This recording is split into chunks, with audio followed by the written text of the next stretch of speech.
Assalamualaikum warahmatullahi wabarakatuh. Perkenalkan, nama saya Destiana Puspaningrum. Saya mahasiswi dari program studi pendidikan Bahasa Indonesia, Fakultas Keguruan dan Ilmu Pendidikan, dengan nomor induk mahasiswa 404-22002. Video ini saya buat untuk memenuhi tugas ujian tengah semester mata kuliah Sosiolinguistik yang diampu oleh Dr. Cynthia Nurika Irma, Magister Pendidikan. Dalam video ini saya akan menjelaskan teori dari Karl Marx yang membicarakan sistem sosiokultural. Marx menyusun teori besar yang berkaitan dengan sistem ekonomi, sistem sosial, dan sistem politik. Menurut Marx sendiri, sejarah manusia bergerak melalui periode-periode yang berbeda, yaitu masyarakat primitif, masyarakat feodal, dan masyarakat kapitalis. Setiap periode memiliki karakteristik sistem sosial, politik, dan budaya yang tentunya berbeda. Sistem sosiokultural dalam teori Marx dipengaruhi oleh struktur ekonomi yang ada dalam suatu masyarakat. Struktur ekonomi seperti kepemilikan alat produksi dan distribusi kekayaan. Sistem ini yang nantinya akan menentukan bagaimana masyarakat tersebut berorganisasi dan berinteraksi di masyarakatnya. Contohnya, hubungan komunikasi antara bos dengan buruh, bos dengan para karyawan-karyawannya. Yang selanjutnya ada 7 topik yang dibicarakan dalam sosiolinguistik. 7 topik tersebut, yang pertama ada identitas sosial penutur. Identitas sosial penutur merujuk pada berbagai aspek identitas yang dapat dipengaruhi seseorang berbicara. Identitas sosial penutur ini yang nantinya akan mendefinisikan diri kita kepada pendengar. Yang kedua ada identitas sosial pendengar yang terlibat. Identitas sosial pendengar yang terlibat dalam sebuah percakapan atau interaksi sosial meliputi jenis kelamin, usia, kebangsaan, ras atau etnis, latar belakang sosial ekonomi, agama, dan sebagainya. Yang ketiga ada lingkungan tempat peristiwa tutur. Tempat peristiwa tutur atau peristiwa berbicara adalah tempat di mana tuturannya diproduksi atau digunakan.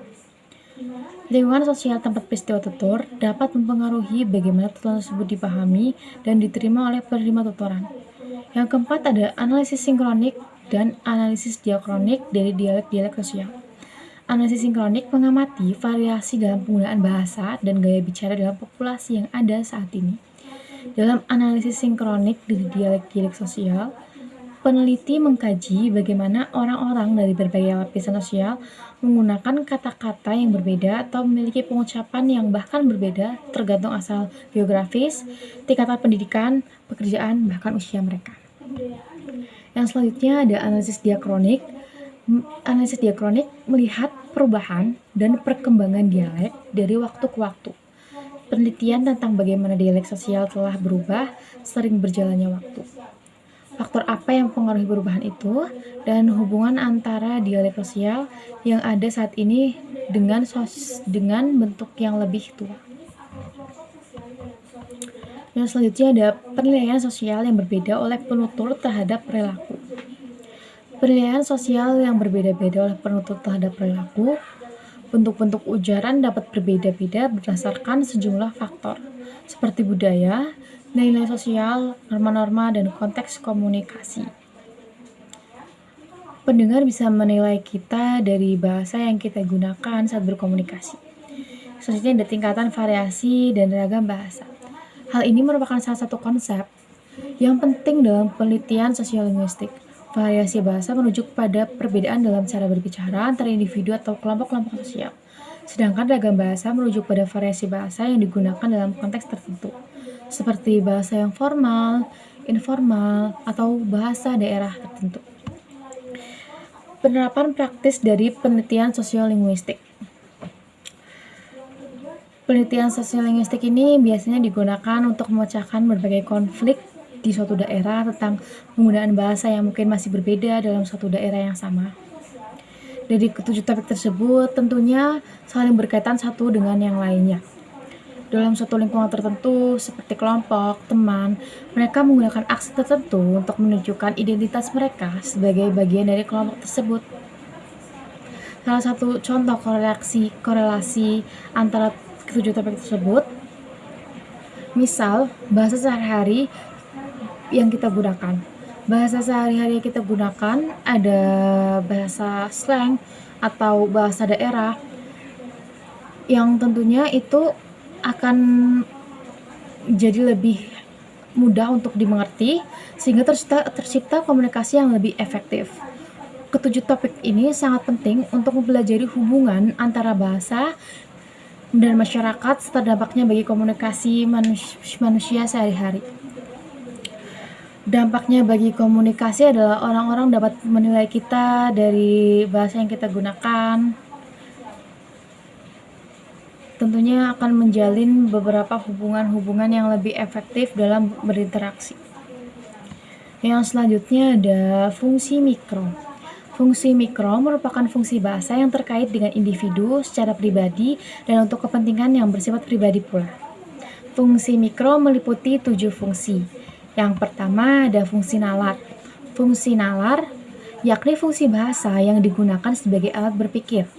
Manusia membutuhkan bahasa untuk menyampaikan segala sesuatu yang dipikirkan. Fungsi ini sangat terlihat dalam proses manusia memproduksi ujaran, baik dalam bentuk lisan maupun bentuk tulisan. Dari produksi yang dihasilkan akan terlihat kelogisan pemikiran seseorang. Contohnya, pada saat ini bertanya kepada seseorang, tapi bahasa yang kita gunakan tidak dapat dipahami oleh orang tersebut, maka pastikan dulu bahasa yang kita gunakan untuk bertanya sama dengan bahasa yang mereka mengerti atau sama dengan bahasa yang mereka gunakan.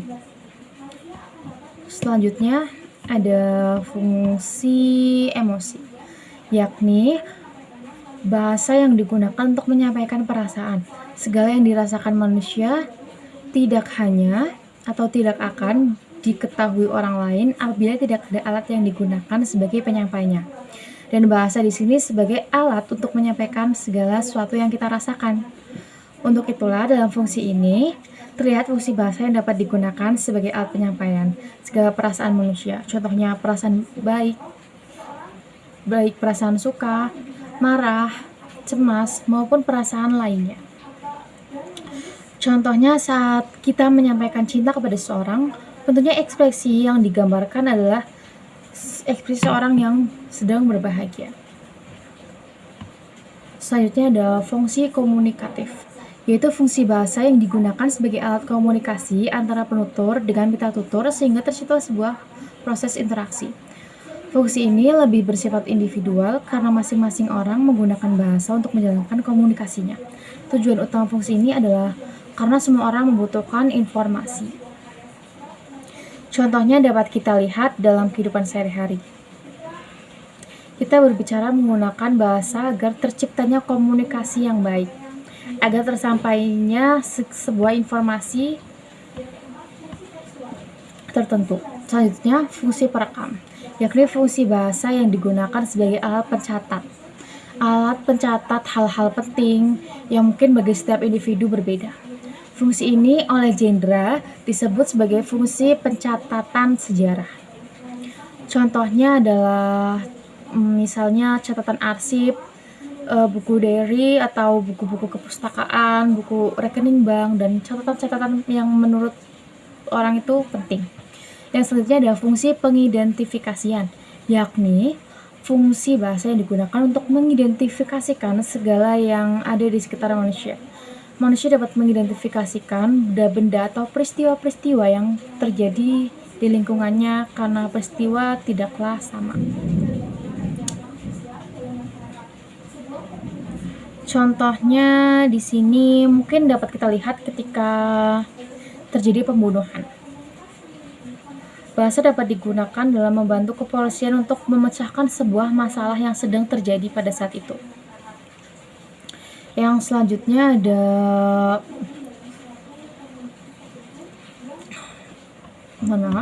Yang selanjutnya ada fungsi fatis, yakni bahasa yang digunakan dalam menjaga hubungan sosial. Bentuk fungsi fatis ini sama dengan disebut oleh Jendra dengan fungsi interaksional, yakni bahasa yang digunakan sebagai alat berinteraksi seperti menyapa. Selain menyapa, proses basa-basi yang sering dilakukan manusia guna menjaga hubungan sosial pun masuk dalam fungsi fatis ini. Contohnya semisal kita melihat tetangga kita lewat di depan rumah, kita pasti akan otomatis menanyakan hendak kemana atau akan kemana. untuk menjalin atau untuk menjaga hubungan sosial dari masyarakat tersebut. Untuk selanjutnya adalah fungsi memberi rasa senang, yakni fungsi bahasa yang digunakan untuk memberikan rasa senang kepada mitra tuturnya. Fungsi ini oleh Jendra disebut sebagai fungsi puitik, yakni fungsi bahasa untuk memberikan efek keindahan dalam sebuah tuturan ataupun lisan. Bidang yang banyak menggunakan fungsi ini biasanya adalah bidang kesusastraan, terlebih di bidang puisi.